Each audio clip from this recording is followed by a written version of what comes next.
காலங்காத்தாலே எதிர வந்த கலனி பானையில எளிய போல ஆளான நாலு தொட்டு அல்வா பித்து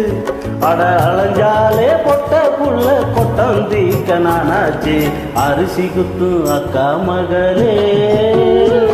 நீ கை பிடிச்சி கை விளக்கி உள்ள கையத்தான் கைய மாத்தி குத்தும் போது வலிக்கவில்லையா